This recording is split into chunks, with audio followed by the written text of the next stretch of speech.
All right, so we are going to solve exponential and logarithmic equations. So I am going to give you three forms. Logarithmic. I'm going to give you three forms to watch out for. Okay? If you have, which we've already done, a log equal to a number. So again, this is not the proper way to write it, but if I've got a logarithm on one side and something else on the other, the first thing I do is make sure the log's on the left. Once I do that, I'm going to change it to exponential, and I'm going to solve from there. Okay, change to exponential and solve from there. And we've already done that a couple of times. The next thing I want to do is get, if I have this format, a single log equal to a single log. Okay, so if I've got a single log on the left and a single log on the right, then what I'm going to do is take the arguments and set them equal. So take the arguments and set them equal to each other and solve. Okay? Now, the last one is what happens if I've got an exponential equal to an exponential and it's not easily solved. Then you're going to have to take the log of both sides. So remember, doing a log is an operator like addition, subtraction, multiplication, division, logarithm. Okay, so you can take the log, just like I can multiply both sides of an equation by 10. I can take the log of both sides. And then, once you're in log world, you can go on back up here. Now, 2 danger points. Danger! Okay, if you start in log world, you had better check your answer. Because remember, the argument of a logarithm can never be negative, and it can never be 0. The argument of a logarithm can never be negative, and it can never be 0. So if we start in log world, we've got to check our answer. Okay, and that's honestly, I'm not going to label that as an intro. We're just going to dive in and get some practice going. So here we go. I have, hang on, it's broken. All right, I have the natural log of 3x plus 10 minus the natural log of x equals the natural log of 4. Okay, and that 4 can be in parentheses. So what of my 3 setups is that? Well, that's most like the second one, where I've got a single log equal to a single log. The issue is I have multiple logs. But lucky for me, I know how to condense. Okay, so how do I condense? If it's subtraction on the outside, what is it on the inside? It is division on the inside. So now I have this equals that. So now, do I have a single log equal to a single log? Yes, I do. And before I forget, I'm going to put a big fat star up here. I started in log world. I must check my answers. Okay, so as soon as I have a single log equal to a single log, I now just grab the arguments and set them equal. So now I've just got a 3x plus 10 over x equals 4. Your natural logs are still there. It's just kind of cluttered. And so we get rid of them so we can just concentrate on where the x's are and where the constants are. So I've now got x's on both sides. All right, of the fraction, the top and the bottom. So the first thing I'm going to do at this stage is I need to get my variables all on the same level. I don't want any in denominators. So I can multiply both sides by x. Well, what's x divided by x? Any number divided by itself is 1.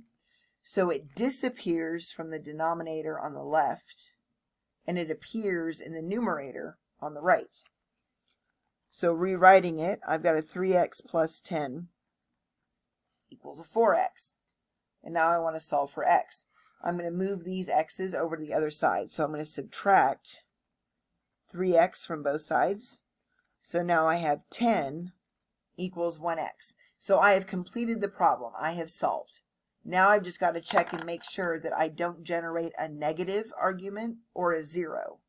So if I substitute in a 10, 3 times 10 is 30, plus 10 is positive and not 0, so I don't care. Shove a 10 in here. Well, is 10 positive and not 0? Yes, it is. So it checked out here and it checked out here. It passed the requirements. So your answer is 10. All right, let's do another one. I have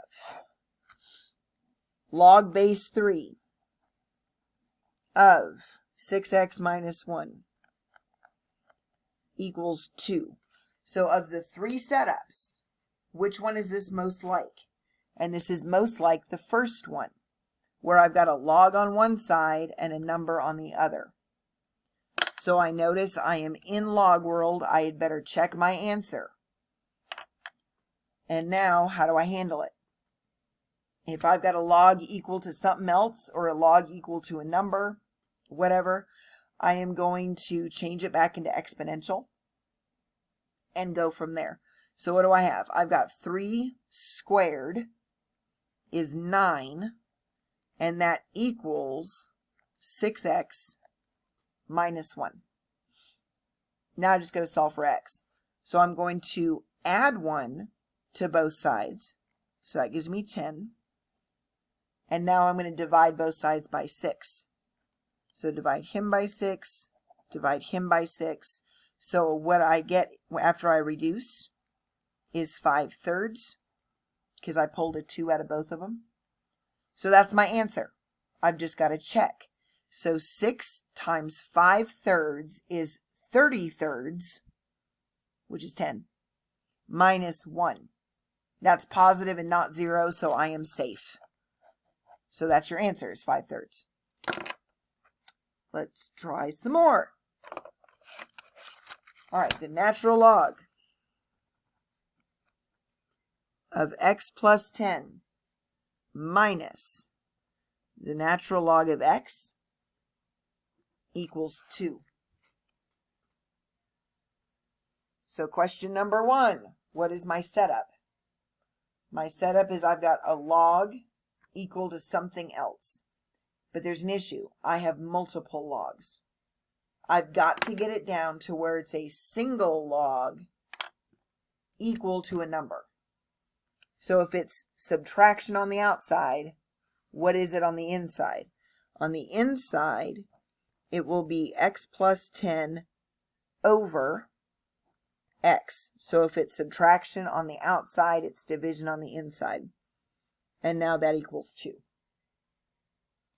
So now I'm in the correct format. I got a single log equal to something else. So now my job is to change it into an exponential form. Well, what's your base? So if it's not written, it's either e or 10. And I do not see the log. I see natural log, so this is base e. And remember, e is a number. So I've got e to the second power equals x plus 10 over x. This is just a number. Don't let that freak you out. That is just a number. So I'm still trying to get x by itself, but I've got an x in the denominator. So like I did on the one a couple examples ago, I'm going to multiply both sides by x. So it's going to reduce off the right. So it'll disappear from the denominator on the right, and it'll appear in the numerator on the left. So just rewriting, just so it's a little bit clearer, I've got x times e squared equals x plus 10. Holy cow, I started in log world, don't forget. If this was a prettier number, we could combine our x's. Okay, right now I'm going to get them on the same side, so I'm going to subtract x over here. So that gives me x times e squared minus x equals 10. So now what do? I can't combine these. If this were a 7, I would have 7x minus x would be 6x. But this is a really weird looking decimal. So if you can't combine them, then factor out what's common. What do they both have? They both have an x. So I've got e squared. So e squared times x divided by x is just e squared. And then I factor out an x, so that leaves me with a 1. And now you can get x by itself. So I'm going to divide both sides by e squared minus 1. So it will disappear from the left and appear in the denominator on the right. So I've got x equals 10 over e squared minus 1. Now I'm not sure what that is. Okay, I am not sure what that is, which means I really can't check my answer until I get a decimal approximation. So I'm going to put this in my calculator. Word of warning, do not do 10 divided by e squared minus 1. You need to do 10 divided by, and then put this in parentheses. Otherwise, it'll mess up the calculations. You got to tell it to do this first, then do the division. So in my calculator, I've got 10 divided by. So I have 10 divided by parentheses. Okay, then I've got an e squared. So remember, you got an e button. So e, I don't know if you can see that. It's going to go ahead and give me a power. What power do you want to raise it to? Well, I want to square it. So it did that on its own.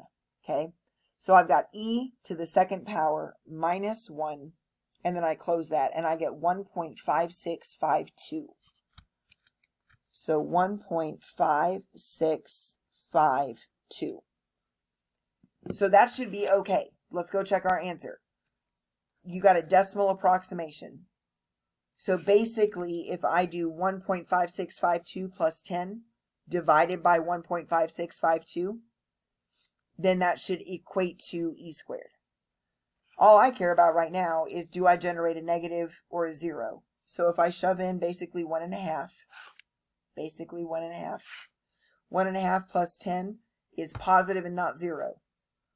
1.5 is positive and not 0. So both conditions check out. So your answer is a 1.5652.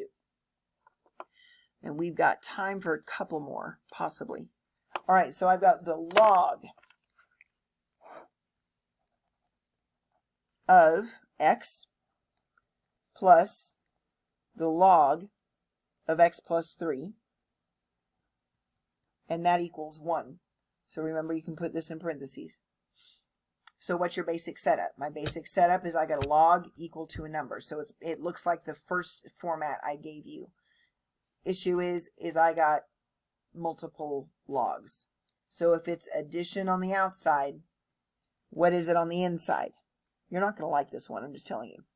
All right, so I have addition on the outside means I've got multiplication on the inside, and that needs to equal 1. I mean, it's not too bad, it's just not pretty. All right, so what base am I in? Because now I've got my setup, I need to change it into exponential. I'm in base 10. If it's not written, it's either base 10 or it's base E. And since this says log, it's base 10. So I've got 10 to the first power, and I'm going to go ahead and distribute this.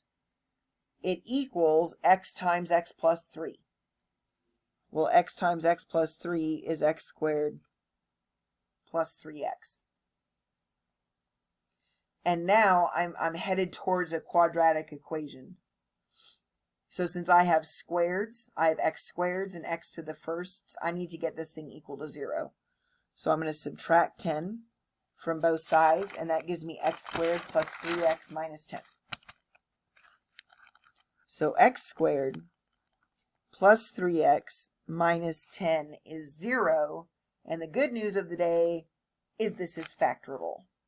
So I need two numbers that multiply to negative 10, so your signs are different. When I add them up, I get 3. So that'll be a positive 5 and a negative 2. So positive 5 times negative 2 is negative 10. 5 minus 2 is 3. So this thing times this thing is 0. Well, what would x have to be here? X would have to be negative 5. What about if x was 0 here? Or if this chunk is 0? So I'm going to add 2. So x can either be 2 or x can be negative 5. I've got two possibilities. What had we better not forget? We started in log world. I just forgot what the answer was. Hang on. What was my answer? Why have I lost control? My answer is negative 5 or 2. Okay, so I'm going to try negative 5. And I'm going to try 2. So if I shove in a negative 5, well, if I shove it in right there, I just lost it, okay? Because negative 5 is negative and not 0. All right, if I do it here, negative 5 plus 3 is negative 2. Either place I put it, it fails. It only has to fail once. So negative 5 does not work. Okay, and I'll explain that in actually I'm going to explain it on the next video. But now shoving a 2. If I put a 2 here, it's positive and not 0. If I put a 2 here, 2 plus 3 is positive and not 0. So you have a single answer, and I'm going to go ahead and explain it now. Negative 5 worked, but you ended up not being able to use it. So we have a fancy name for that, and it's called extraneous. An extraneous solution means that you did all of your math right, but for some reason you cannot use the answer. So even though you generated 2 answers, you only get to use one. You have a single answer for this problem. Negative 5 is extraneous. It doesn't work. So you only have a single answer. It is 2.